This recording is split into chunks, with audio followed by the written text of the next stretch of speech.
It's great to be an American, but it does present some challenges in life. For example, you can't have this, you can't have this, and we recently found out you can no longer have this, which tells me one of two things. Either there's a conspiracy against us, or the car world is telling us we can't have nice things. Either way, why?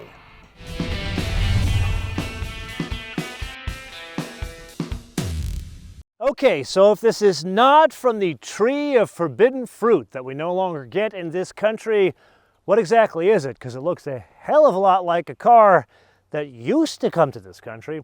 That's because the number changes. Instead of this being a GLA 45 or 45S, which we never got in this country, this is a GLA 35. So what's the difference between the 3 and the 4? Well, apparently a lot. The biggest difference would be the engine. Yes, it's more than the GLA 250, but it's not that like hand-built, made of frankincense and myrrh AMG engine that one gets in a GLA 45. This is based on the serial production 2-liter that goes into the GLA 250. It just has very different output and very different torque, which make it, I would say, more than middle-of-the-road AMG. This is actually closer to full-fat AMG. Now this one you're looking at has a hell of a lot of options we will talk about, to the point where it looks a lot like a GLA 45. Actually, when I first picked it up at LAX, I thought they sent me the wrong car and the wrong model year, but apparently it is 35. Now, yes, it is closely related to the GLB 35 we've already driven. One of the big differences there, this one, the size is a bit different, but if you take a look underneath, it doesn't have the same stiffening that the GLB 35 has. Performance figures, this, not a slouch, even though it's kind of like a rogue-sized vehicle, probably a little bit shorter than that. 0 to 60, very un-rogue-like at 5.1 seconds, and VMAX electronically limited to 155 miles an hour.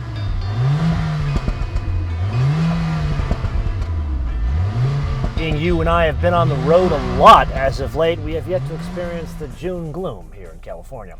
With that, 3,858 pounds, or depending on express your weights and measures, 1,750 kilograms. Individual mode. A little bit of delay there because we're in the basic mode of the engine, but I've got full fat on the suspension. That said, there's a different personality in the way this delivers power than other, I guess, economy-minded Mercedes-Benz products.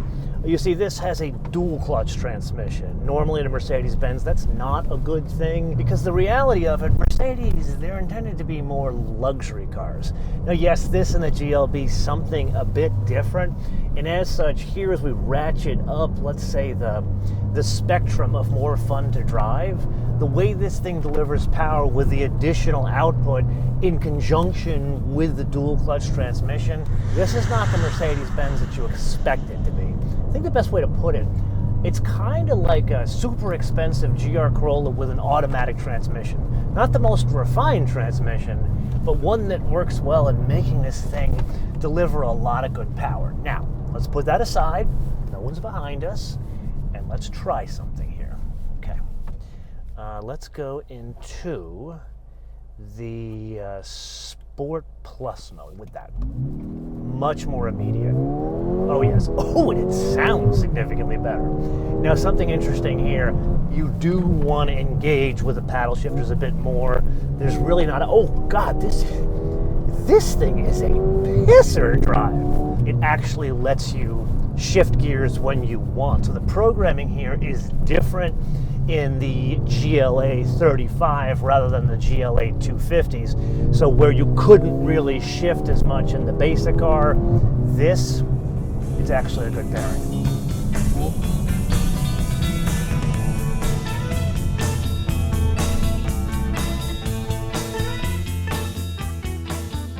Let's take a bit of a break from this specific vehicle for an open letter to the folks of Alfred Meertje and Koolsesbach. Most people that buy vehicles like these, not just go-fast AMGs, but generally fast, fancy, and expensive vehicles, they're usually watch nerds. And while this animation in the screen is lovely, it ain't the real thing. If we're going to spend a lot of money for a vehicle like this, and we'll find out how much this one is a bit later in the episode, please give us a real clock. The brand doesn't really matter. IWC is lovely, but we just need a real clock? If you could sort that out, would really appreciate it. And now, back to our regularly scheduled program.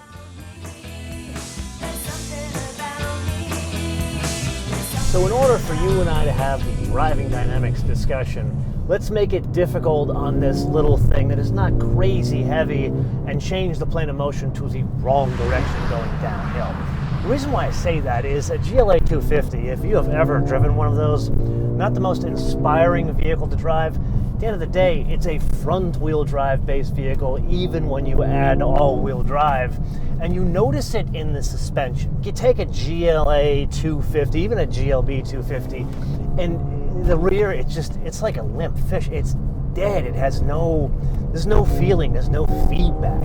Even in the steering, it's the same kind of thing. The GLA 45 we've driven before, so much sharper. That thing is like a proper rally car. The only thing it's missing is like a proper manual transmission. This is much closer to the GLA 45.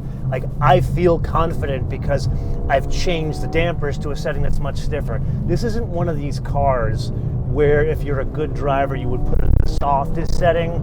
This is a car where you do need to put it in a stiffer setting to clean up the ass end. Otherwise, the ass end is everywhere. And that works in conjunction with the steering. Not that it's heavier, it's just more precise here. So we've arrived at that point in the conversation where we have to answer the pressing question, why can't we have nice things in this country? And the answer sort of lies in the cost of this vehicle. You see, a standard serial production flavored GLA 250 is like a $40,000 some odd car. The base price of this one is mid-50s. Then you look at this car and you say, that looks a hell of a lot like a GLA 45. Why is that the case? It's because there is practically every option fitted to this car. Let's start with those wheels. That's the biggest differentiator between a standard GLA 35 and this. You look on the configurator, it has the small wheels. It doesn't look interesting because these can be had with 19s and 20s.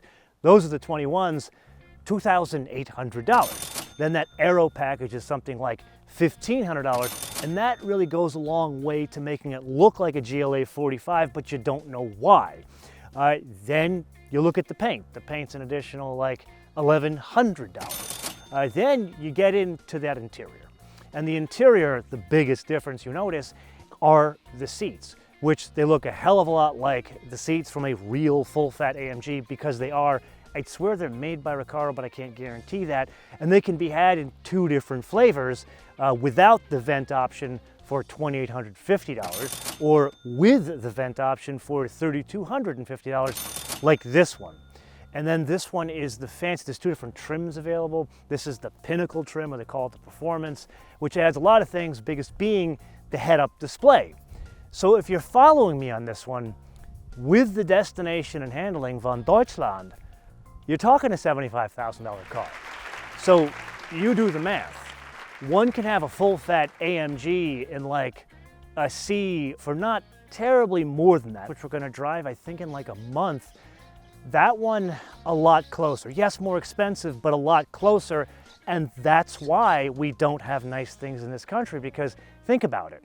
If you're gonna spend $90,000 on an AMG or an M car, or anything like that, are you gonna buy a front-wheel drive based GLA, or are you gonna buy a C63S for probably the same dollars? That's why we don't get anything nice in this country. Now, the obvious question anybody is going to ask, how does this compare to the GLB 35? That car, if you remember, I loved driving that thing, so much so that I would sort of consider writing a check for it if I was a practical human being. I'm thinking there is a sharper, this is a sharper tool, I think that's the best way to put it. Not so much lighter, it's only 11 pounds lighter than the slightly longer GLB. Yeah, there is the whole function of which one do you like better? Do you like the blob or do you like the more square? I like the look of the square better, but this, I think the shorter wheelbase and the combination of the way this thing is set up, both a pisser to drive, I think is the way to put it, but this is more of a pisser to drive. Here's the deal.